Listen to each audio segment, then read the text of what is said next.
साल 2000 के आसपास का वक्त था जब श्री प्रकाश शुक्ला जैसा बड़ा नाम अपराध की दुनिया से मिट चुका था और अपराध की दुनिया में थोड़े समय के लिए शांति थी। ऐसे में एक शख्स ने एंट्री मारी जिसका नाम सुन के गोरखपुर के डॉक्टर थर थर कांपने लगते थे, उनका हलक तक सूख जाता था, और वो नाम था अमित मोहन वर्मा का। एक ऐसा नाम जो केवल डॉक्टर्स को टारगेट करता था। उसका मानना था कि डॉक्टर्स बोरियां भर भर के पैसे कमाते हैं तो इनसे वसूली की जा सकती है। डॉक्टर से वो रंगदारी करता था, रंगदारी वसूलता था। गोरखपुर के छात्र संघ चौराहे पे स्थित राज आई हॉस्पिटल में उस वक्त doctor Anil Shrivastava eye specialist थे। रोज की तरह वो अपने चेंबर में बैठ के मरीजों को देख रहे थे। पूरी लॉबी पेशेंट से ठसाठस भरी हुई थी। इतने में एक दुबला पतला लड़का सीधे अस्पताल में प्रवेश करता है। अस्पताल में प्रवेश करने के बाद वो सीधे डॉक्टर के चेंबर में पहुंच जाता है और वहां जाकर के खड़ा हो जाता है। श्री श्रीवास्तव पूछते हैं कि क्या बात है, क्या परेशानी है, बताइए। तो लड़का कहता है कि अमित मोहन वर्मा का नाम सुने हैं डॉक्टर। तो डॉक्टर थोड़ी देर सोचते हैं, चश्मा ऊपर करते हैं और कहते हैं नहीं, मैंने ये नाम नहीं सुना। तो कहता है नाम नहीं सुना तो अब सुन लीजिए और 40,000 रुपये का इंतजाम कर लीजिए, इसी में आपकी भलाई होगी। इतना कहते हुए लड़का वहां से निकल जाता है। इधर अनिल श्रीवास्तव क्लिनिक से जब घर बैठते हैं, सोफे पे बैठ के घर पहुंचते हैं, सोफे पे बैठ करके टीवी देख रहे थे। इतने में एक फ़ोन बजता है। फ़ोन जैसे ही उठाते हैं उधर से एक आवाज़ आती है कि पैसे का इंतजाम हो गया डॉक्टर। तो डॉक्टर थोड़ी देर के लिए घबरा जाते हैं, कस के सोफे को पकड़ लेते हैं, चेहरे पे पूरा पसीना आ जाता है। वो कहता है कि पैसे का इंतजाम कर लीजिए, नहीं तो अगले दिन अखबार में छप जाएंगे। और 3 दिन बाद रात के 10:30 बजे राज आई हॉस्पिटल पे एक बाइक आकर के रुकती है जो सीधे डॉक्टर के चेंबर में पहुंचता है। और डॉक्टर के चेंबर में पहुंचने के बाद वो शख्स डॉक्टर से पूछता है कि क्या पैसे का इंतजाम हो गया है। डॉक्टर एक पॉलीथीन में रख करके पैसे उस शख्स को पकड़ा देते हैं और कहते हैं पैसा गिन लीजिए, पैसा पूरा है और कृपया फिर दोबारा मुझे परेशान मत करिएगा। वो शख्स पैसा लेता है, बाइक पे बैठता है और फिर गोरखपुर के उन अंधेरी गलियों में कहीं गुम हो जाता है। दूसरी घटना 14 मार्च 2004 का समय था। शाम का वक्त था। Doctor JP Singh child specialist है, सूरज कुंड में इनकी क्लिनिक थी। अपने क्लिनिक पे बैठे हुए थे। इतने में एक फ़ोन बजती है और फ़ोन से जो शख्स उधर से बात करता है वो कहता है कि 1 लाख का इंतजाम कर लीजिए। काम तो मुझे 10 लाख का है, लेकिन आप 1 लाख का इंतजाम कर दीजिए, आपके लिए सब ठीक होगा। डॉक्टर कुछ समझ नहीं पाते हैं। वो पूछते हैं भाई कौन बोल रहे हो, किस बात के तुम 1 लाख रुपए मांग रहे हो और क्या सब कुछ ठीक हो जाएगा। तो उधर से धमकी आती है कि 1 लाख रुपए का इंतजाम कर लीजिए, इतने कमा रहे हैं तो खर्चे तो करने ही पड़ेंगे।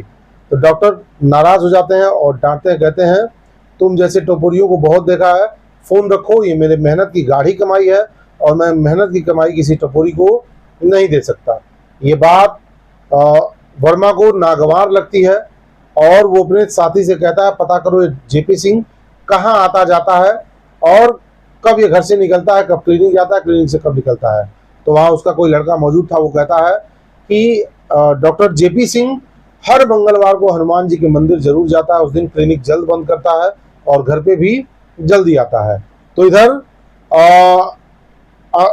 अमित वर्मा कहता है कि ठीक है, उसी दिन हम लोग उसका काम करते हैं।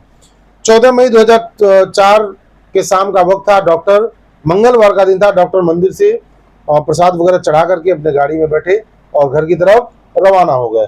अपने घर के गेट तक पहुंचे ही थे तो सामने क्या देखते हैं, 3 लड़के उनकी गाड़ी के सामने खड़े थे। एक लड़का जो उनके घर के गेट के पास खड़ा था, एक लड़का जो शरीर में चादर लपेटे हुए था और तीसरा लड़का बाइक पे बैठा हुआ था। उनमें से एक लड़का डॉक्टर के पास आता है और डॉक्टर से कहता है कि सर मेरे बच्चे की तबीयत बहुत खराब है और कृपया करके मेरे बच्चे को चल के देख लीजिए। डॉक्टर कहते हैं अरे यार उसको क्लिनिक लेके आओ, घर पे थोड़ी चेक कर पाऊंगा। तो उसको क्लिनिक ले आओ, वहां मैं चेक कर दूंगा। तो वो आदमी कहता है कि नहीं सर, आपने आज का ही समय दिया था और आपने बुलाया था। एक कागज वो डॉक्टर को पकड़ाता है, कहता है ये पर्ची आपकी, आप देख लीजिए। डॉक्टर वो पर्ची खोलते हैं और कहते हैं कि तुम क्लिनिक पे लेके आओ, वही मैं बच्चे का चेकअप कर दूंगा। फिर बच्चे का नाम पता तो पर्ची बता नहीं, तो कहते हैं यार बच्चे का नाम कहाँ है।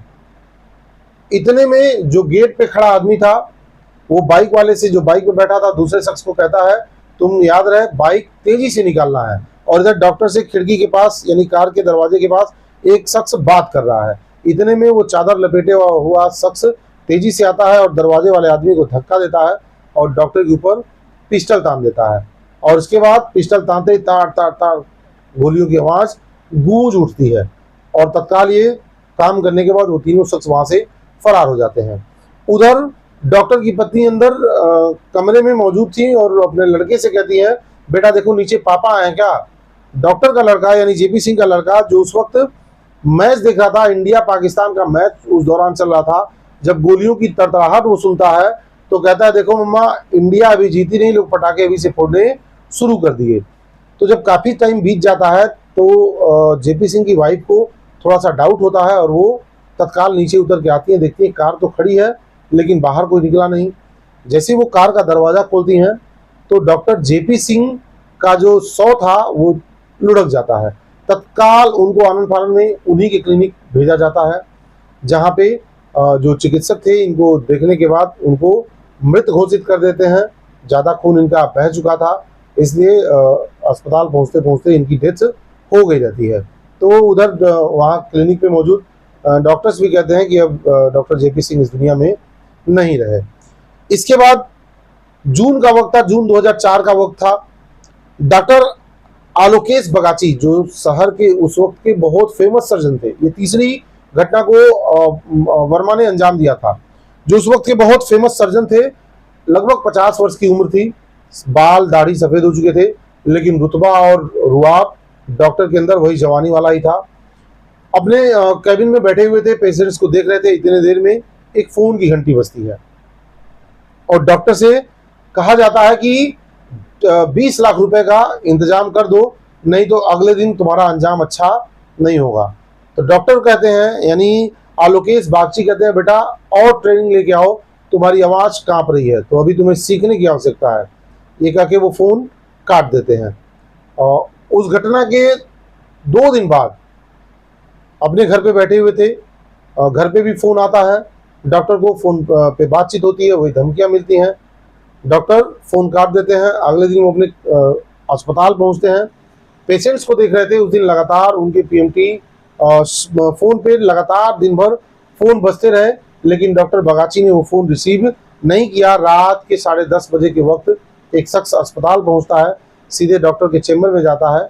मूंछों पे ताव थी और चेहरा किसी मरीज की तरह दिख रहा था, और वो डॉक्टर से कहता है, तुम फोन क्यों नहीं उठाते हो और पैसे का इंतजाम तुमको करना पड़ेगा। तो डॉक्टर भी उसकी आंखों में आंख डाल के बात करते हैं और कहते हैं, मैं तुम्हें पे 1 भी रुपए नहीं दूंगा, मुझे मौत के नाम पे डराओ नहीं। न जाने कितनी मौत के आंखों में आंख डाल के मैंने ऑपरेशन थिएटर में बात किया है, तो मैं मौत से डरने वाला नहीं हूँ, और मैं उन लोगों में से नहीं हूँ जो मौत के नाम पे डर करके तुम लोगों जैसे व्यक्तियों को पैसे देते हैं। तो मैं तुम्हें 1 फूटी कौड़ी देने वाला नहीं हूँ। इसके बाद वो लड़का इनको धमकाते हुए उनके कैबिन से निकल जाता है। बात ज्यादा बढ़ गई थी, कई बार डॉक्टर को चेतावनी दी जा चुकी थी, डॉक्टर को समझ नहीं आ रहा था, इसलिए वो सीधे एसएसपी ऑफिस पहुंचते हैं। उस दौर में बीबी बख्शी गोरखपुर के एसएसपी यानी कप्तान हुआ करते थे। जब आलोकेश बगाची कप्तान साहब के पास पहुंचते हैं और उनको सारी घटना बताते हैं, तो एसएसपी साहब कहते हैं कि पहली बार है जब किसी ने वर्मा के खिलाफ कंप्लेन किया है, और आप निश्चिंत रहिए, अब वो बचेगा नहीं, उसे हम जल्द से जल्द पकड़ लेंगे।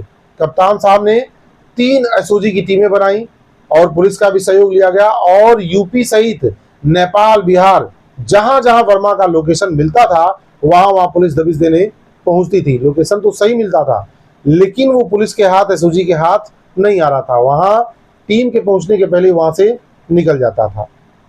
बहरहाल हर जगह पे पुलिस को सूचित कर दिया गया था, एसओजी की टीम लगी हुई थी। मुखबिर की सूचना आती है कंट्रोल रूम में कि अमित वर्मा और रामायण उपाध्याय को इलाहाबाद में देखा गया है। उस वक्त जो इलाहाबाद हुआ करता था, आज वो प्रयागराज है। मुखबिर से जैसे ही सूचना मिलती है कि अमित वर्मा और रामायण उपाध्याय को इलाहाबाद यूनिवर्सिटी के इर्द गिर्द देखा गया है, तुरंत टीमें एक्टिव हो जाती हैं। 3 एसओजी की टीम और पुलिस की एक टीम 3 गाड़ियां लेकर के इलाहाबाद के लिए रवाना हो जाती हैं। इलाहाबाद पहुंचते पहुंचते टीम को शाम हो जाती है। मुखबिर के द्वारा जो सूचना मिली थी, मुखबिर ने बताया कि वो अक्सर अपने लड़कों से कांटेक्ट करने के लिए पीसीओ बूथ से फोन करने जरूर आता है। हाँ, ये बात है कि वो बूथ चेंज करता रहता है, यानी पीसीओ बूथ, उस समय पीसीओ चलते थे, चौराहों पे लगे होते थे, तो वो बार बार चेंज करके फोन करता है। इधर मुखबिरों को पूरे इलाहाबाद में लगा दिया गया था, पुलिस की टीम लगा गई थी। सबके पास जहां जहां इलाहाबाद जो प्रयागराज है, जहां जहां पीसीओ बूथ थी, उस हर पीसीओ बूथ के बाद सादे वर्दी में एक पुलिस वाले को, एक मुखबिर को अमित वर्मा के फोटो के साथ वहां खड़ा कर दिया गया था। रात के करीब 10 साढ़े 10 बजे दो लड़के आते हैं, रात के अंधेरे में एक पीसीओ बूथ पे घुसते हैं। एक जो लंबा लड़का था वो फोन से बात कर रहा था, और दूसरा एक लड़का जो पीसीओ बूथ के बाहर खड़ा था और इधर उधर नजर रखे हुए था। इतने में एसओजी टीम को सूचना दे दी जाती है कि अमित वर्मा और रामायण उपाध्याय यहाँ बूथ से फोन कर रहे हैं। जब तक एसओजी की टीम वहां पहुंचती है, ये दोनों वहां से निकल गए रहते हैं। लेकिन मुखबिर बताता है कि सर अभी 2 मिनट पहले ही वो निकले हैं, तो ज्यादा दूर नहीं गए होंगे। तो टीम भी सादे वर्दी में थी, पैदल ही तेजी से चल देती है और जिधर वो दोनों निकले हुए थे। संयोग से ज्यादा इनको चलना नहीं पड़ता है, थोड़ी दूर पे एक चाय की दुकान थी जहां दोनों बैठ करके चाय पी रहे थे। इधर एसओजी की टीम चारों तरफ फैल जाती है और धीरे धीरे उनके करीब पहुंचते ही तत्काल पिस्टल निकाल करके उनके ऊपर तान देती है एसओजी की टीम, उन्हें गिरफ्तार कर लेती है। गिरफ्तार करने के बाद वो तत्काल गोरखपुर आना चाहते थे, लेकिन कानूनी प्रक्रिया में लिखा कागजी कार्रवाई में रात के 1 बज गए। तो जो एसओजी के उस वक्त के इंचार्ज थे, उन्होंने कहा 1 बज ही गए, सोने का कोई मतलब है नहीं, तो सीधे गोरखपुर चलते हैं। गोरखपुर वो इलाहाबाद से रात के 1 बजे निकलते हैं। गोरखपुर लगभग 7 बजे वो कारमल पे आके पहुंचते हैं। कारमल पे गाड़ी रुकती है, उसमें अमित वर्मा कहता है कि सर मुझे बाथरूम जाना है। तो जो एसओजी के इंचार्ज से वो कहते हैं कि कुछ नहीं करना, जो भी करना तुम सीधे थाने चल के करो, यहाँ तुमको कुछ नहीं करना है। रामायण उपाध्याय कहता है सर रास्ता बहुत लंबा था और हमें बहुत तेजी से लगी हुई है, तो कृपया हमें बाथरूम करने जाने दीजिए। तो जो इंचार्ज थे परमिशन दे देते हैं, एक सिपाही को लगा देते हैं और सिपाही उनको बाथरूम की तरफ ले जाता है। जैसे ही थोड़ी दूर पहुंचे थे, अमित उपाध्याय और रामायण उपाध्याय अमित वर्मा और रामायण उपाध्याय आगे आगे चल रहे थे, पीछे से एक कांस्टेबल चल रहे थे। रामायण उपाध्याय ने कांस्टेबल के कमरे में लगी पिस्टल को निकाल लिया और फायर कर दिया। इधर जैसे ही फायर हुआ, सिपाही भी चिल्लाने लगा कि भाग रहे हैं, भाग रहे हैं। हड़बड़ी में दोनों नॉर्मल ग्राउंड में पहुंच गए और वहां जाकर के एक दीवार के पीछे वो छिप गए। इतने में रामायण उपाध्याय ने एक बार फिर पुलिस पे फायरिंग कर दी। अब इधर से एसओजी की टीम और पुलिस भी उनके ऊपर फायरिंग करने लगी। उसमें एसओजी को जो इंचार्ज से माइक के माध्यम से बोलते हैं कि देखो वर्मा और रामायण तुम चारों तरफ से गिर गए हो, तो भलाई इसी में है कि अपने हथियार डाल दो। इतने में रामायण उपाध्याय फिर एक बार पुलिस पे फायरिंग कर देता है। फिर इधर से भी जोरदार जवाबी कार्रवाई की जाती है। थोड़ी देर गोली चलती है। गोली चलने के बाद कुछ समय बाद एकदम सन्नाटा हो जाता है। जमीन खून से लाल हो गई थी। रामायण उपाध्याय और अमित वर्मा का अंत हो चुका था। अगले दिन पेपर के हेडलाइनों में लगता है कि अमित वर्मा और रामायण उपाध्याय पुलिस मुठभेड़ में ढेर कर दिए गए हैं। आप यकीन मानिए, उसके बाद डॉक्टरों ने जश्न मनाया था, गोरखपुर के जो डॉक्टर्स थे, क्योंकि अमित वर्मा का डॉक्टर्स में काफ़ी खौफ था। जैसे ही फ़ोन पे या कभी अमित वर्मा का नाम डॉक्टर्स के सामने आ जाता था, डॉक्टर्स के पसीने छूट जाते थे। ये शख्स केवल डॉक्टर्स को ही टारगेट करता था, क्योंकि ये ऐसा मानता था कि डॉक्टर्स बोरी भर के रुपए कमाते हैं, इनसे रंगदारी वसूलना आसान काम है, क्योंकि इनके पास कोई सिक्योरिटी भी नहीं होती है, तो इसलिए इनसे आसानी से वसूली की जा सकती है। तो इस तरह से एक कुख्यात गैंगस्टर का एसओजी की टीम ने अंत कर दिया।